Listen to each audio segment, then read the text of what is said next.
YOCKET helps a lot because when it came to my LORs, my SOPs, a lot of students just depend on the agents. They just depend on the counselor. Like, I'll give you everything. I'll give you the money. Just make an SOP for me. Just make an LOR for me. And I'll be carefree. I just want to go to Canada. That is the wrong approach. This is where, YOCKET sets you apart. They actually ask you to draft your initial SOP, initial LOR, whatever it is. And then they review it. According to your profile, they make changes. Let me first welcome Fayzan officially to the session. He has been a premium member with us and he's gotten into one of the top universities in Canada, University of Calgary, for an MS in engineering. So let us actually hear a little bit more from Fayzan. So Fayzan. Thank you, Movi, for the grand introduction. And I'm excited to share my experience and what I've learned in the past 2 years. Can you help us understand what was your profile like before, let's say, you started the process, and did it change anywhere? Was there something that you did additionally on your profile? So I'd like to start from 2021. This is where I actually joined YOCKET as a premium member because I'd be completing my graduation at that time. So I was in my 5th semester, I believe. I decided, okay, that now I like to pursue my master's. I was into bachelor's in chemical engineering. I believe it was a more welcoming atmosphere for chemical engineers in US and Canada. University of Alberta and University of Calgary. These were the two universities that I was aiming for. But me being an oil and gas enthusiast, petroleum guy, I am more inclined towards Calgary because Calgary is the oil capital of Canada. Other thing is, regarding my profile, I was, you can say, a slightly above average student. But I believe the thing that set me apart for the big 5 universities of Canada was that I had a major extracurricular background. Unlike India, these countries have a holistic approach towards the admission process. Like, they value your volunteering activities, they value your extracurricular activities. Having a profile other than your grades helps a lot, and believe me, it helps a lot. And since I joined YOCKET in 2021, throughout the journey, they have guided me. They have told me to be, add more towards your CV, because I was initially hesitant towards publishing a paper. But YOCKET actually, they told me that if you publish a paper, it would be a major advantage. It would be a major push if I want to get into my dream university. YOCKET helps a lot because when it came to my LORs, my SOPs, what YOCKET does is, it doesn't, like, a lot of students just depend on the agents. They just depend on the counselor. Like, I'll give you everything. I'll give you the money. Just make an SOP for me. Just make an LOR for me. And I'll be carefree. I just want to go to Canada. That is the wrong approach. I mean, this is where, YOCKET sets you apart. They actually ask you to draft your initial SOP, initial LOR, whatever it is, and then they review it. According to your profile, they make changes. There are, like, I guess 3 to 4 suggestions that drafts you can give them, and then they'll finalize your SOP, your LORs, your university SOP, your visa SOP, and everything. So somebody says, hi Fayzan, amazing profile. I just have one question, that I'm going for computer science. So which one should I focus on more? Do you think a research paper would be better or doing a project would be better? For a research paper, you need extensive papers. You need, professors to help you. You need a lot of other research papers that you can read. So if you have access to all those, if you're having, someone experienced who has already published a research paper, then definitely go for a research paper. But if you're someone who likes to go on projects, because a research paper is a very extensive process, and doing project, some people have this thrill that, because a project hardly lasts a month or 2. Like, if you're having the resources to pull off a project, then great. If you have the resources to go for a research paper, amazing. And also, review papers are a great option. What was the most challenging part of your entire application process? Everything has its own challenges.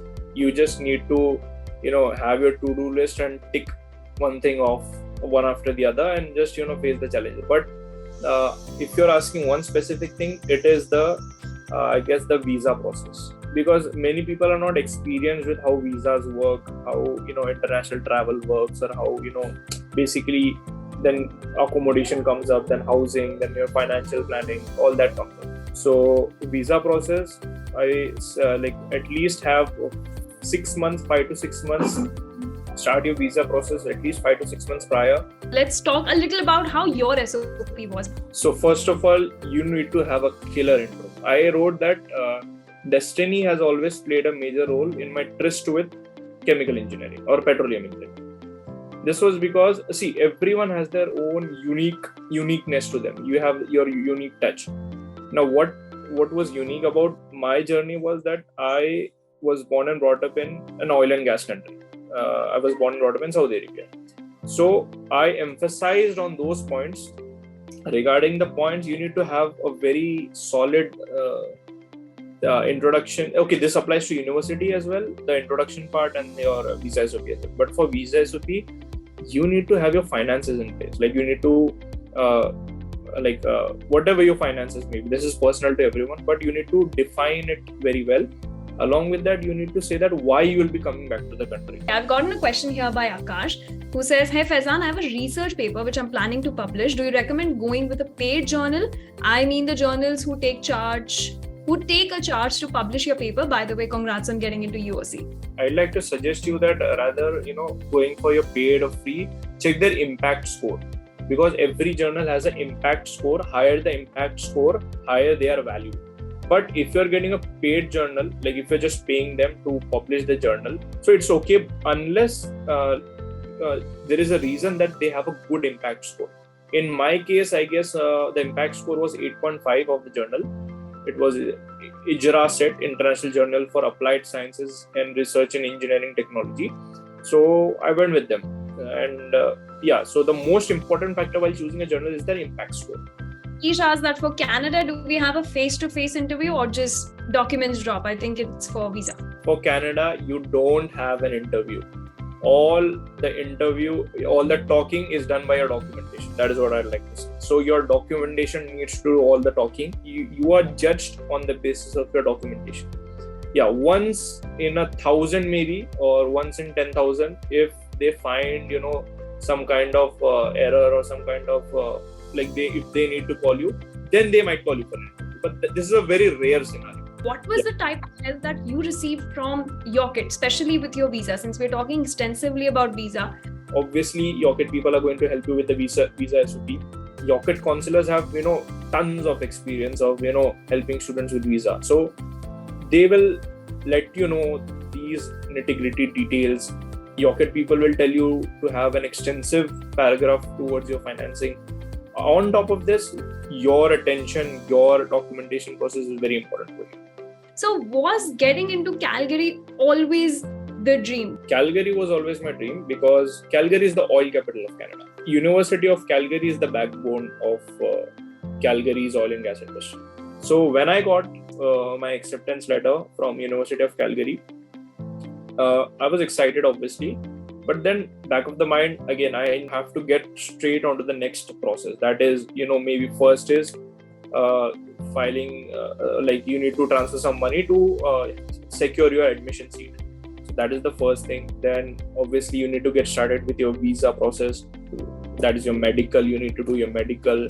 Then you need to have your documentation. Plan in advance. Like even if it is 1 year ahead, start looking for housing options, start looking for what are the transit details, explore the city. So what would be your piece of advice to spring and fall 2024 aspirants?